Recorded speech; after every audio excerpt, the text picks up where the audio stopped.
Hello, minasang! Mula sa tahimik at malamig na Gotemba, ayan, gagala tayo today sa vibrant na Minato Mirai sa Yokohama po. Pero hindi lang ito basta lakwatsa ha, may hidden gem tayo na pupuntahan, ang Mayunoyu Onsen. Relaxing, tahimik at perfect na spot para mag-recharge sa gitna ng busy city life. Tara, samahan niyo ako guys at alamin kung bakit worth it itong puntahan. This is Hazel once again and welcome back to Japan Diaries with Hazel. So ayan guys, may share lang ako sa inyo. Alam niyo ba na ang onsen ay hindi lang basta pampalipas o pampawala ng pagod ng mga Hapon? Bahagi po ito ng kanilang tradisyon na nagdudulot ng kalusugan at relaxation. Para sa kanila, ang pagligo po sa onsen ay isang paraan ng paglilinis at hindi lang ng katawan kundi po pati ng isipan. Nakaka-relax po talaga ang mag-onsen guys, promise. At speaking of onsen, nandito po tayo sa pinaka-relaxing na bahagi ng Mayunoyu po. Ang foot onsen po dito sa rooftop. Habang nakababad yung mga paa mo sa mainit na tubig, tanawin mo naman ang breathtaking view ng Minato Mirai at ang kanilang famous landmark na Ferris wheel na kumikinang po sa gabi at may malaking orasan of course. Para sa mga Hapon pala, ang onsen na tulad nito ay simbolo po ng kalmado at koneksyon sa kalikasan. Kahit na nasa gitna ka ng busy city na to o sa isang modernong lungsod na to, ayan, pwede ka pa rin pong mag-relax at ini-enjoy ang ayan. Super gandang views, diba? And of course, napakagandang backdrop na view nito sa iyong social media post at mga videos na rin. O diba bongga? Personally, gustong-gusto ko po ang Yokohama. Especially ang Minato Mirai. Alam niyo po ba bakit? Kahit city po siya, hindi gaya ng Tokyo, hindi po siya congested. Marami man pong tao, pero hindi po siksikan. City siya, pero alam niyo yung hindi ka nagmamadali at hindi ka ngarag. Kaya gustong-gusto ko rito guys, dahil marirelax ka kahit nasa gitna ka ng city. Kakaiba po ang vibe dito dahil lalo na dito sa Minato Mirai, overlooking po o makikita nyo po ang view ng dagat. So kakaibang experience po pag napasyal kayo rito. Kaya kung kayo po ay may balak o magbakasyon dito sa Japan, ilagay niyo po sa bucket list niyo ang Yokohama. Kakaibang experience ang mararanasan niyo dito. Promise. At alam niyo ba na every year, during summer, meron po silang bonggang fireworks festival dito sa Minato Mirai. At alam niyo rin po ba na ang pinakamagandang spot para ma-witness ang fireworks na yan?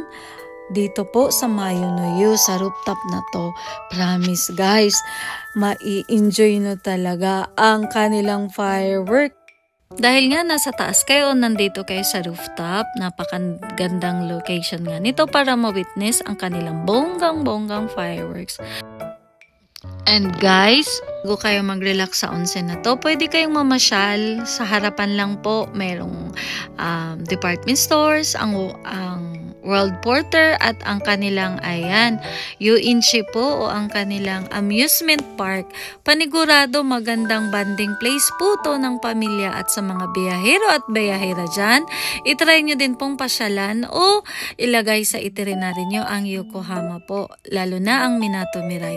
Promise, magugustuhan nyo rin dito ang Japan experience na ayan, Minato Mirai vibe.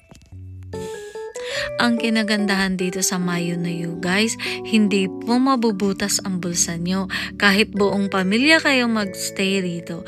For entrance fee sa adults po 2,000 yen, mai-enjoy nyo na at marirelax na kayo sa onsen dito.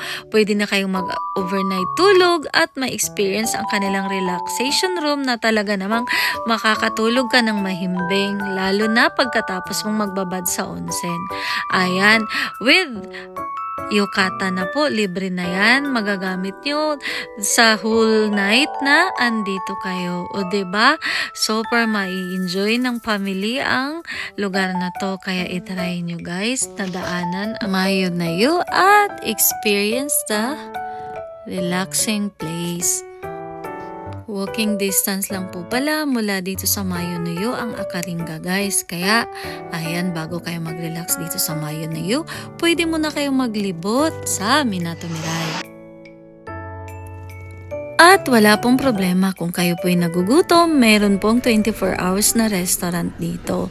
Pwede nyong ma-enjoy ang kanilang food na, ayan, super dami ng menu na pagpipilian. Medyo, for a regular restaurant, medyo pricey lang po. Pero, at least, hindi na kayo lalabas. Mai-enjoy nyo na ang buong stay nyo rito. Ang kinagandahan sa restaurant nila guys is habang nag-i-enjoy kayo sa food na kinakain nyo, mai-enjoy nyo rin ang views sa harapan nyo. O diba bongga? Kaya ano pang iniintay nyo?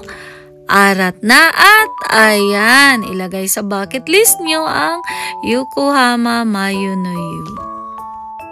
Ang kinagandahan po ng Yokohama, katulad din po ng Tokyo, napaka-accessible niya po from Gotemba.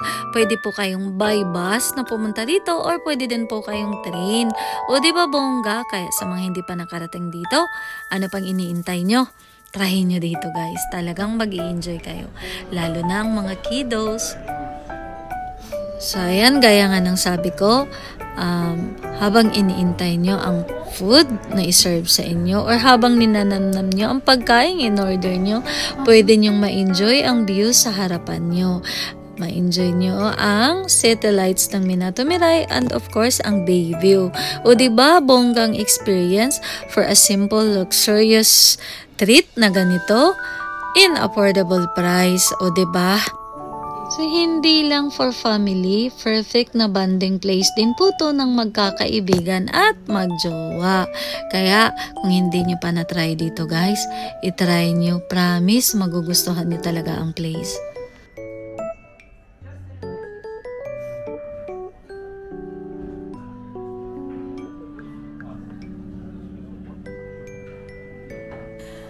One of my favorite part kapag nag-uunsin po is ang food. Of course, ano pa nga ba? Napakatakaw talaga ng lola nyo. Dito, makakapili po kayo ng wide range of food sa kanilang menu selections po. Katulad yan from sets. Meron din po silang simpleng ramen, sushi, and sashimi of course, and ang soba. So, nasa sa inyo na po kung anong trip nyo sa araw na yan na kainin. O diba bongga? Aside from the restaurant, meron din po silang buffet along the vicinity lang po. So, 24 hours po yun, kaya ma-enjoy nyo talaga ang stay nyo rito. Hindi po kalabisan o luho ang paminsan-minsan ma-experience ang mga ganitong bagay. Lalo na sa mga nagtatrabaho ng full-time katulad ko. Kailangan po nating mag-relax guys for our mental health. Lagi ko pong sinasabi yan. Dito, affordable po, kaya hindi kailangang mag-worry sa magagastos dito. Panigurado, hindi po butas ang bulsa nyo. Marirelax pa kayo. So ayan guys, that's it for our Yokohama adventure. Sana po nagustuhan nyo ang video ko today. At sa mga bago pa pala sa channel ko, kung nagustuhan nyo po ang video ko, don't forget to subscribe to my channel. Click that subscribe button below and notification bell para updated po kayo sa lahat ng videos na i-upload ko. And of course, don't forget to share and comment below guys kung may experience kayo sa mga ganito. Sana po nag-enjoy kayo. Thank you all for watching. God bless everyone!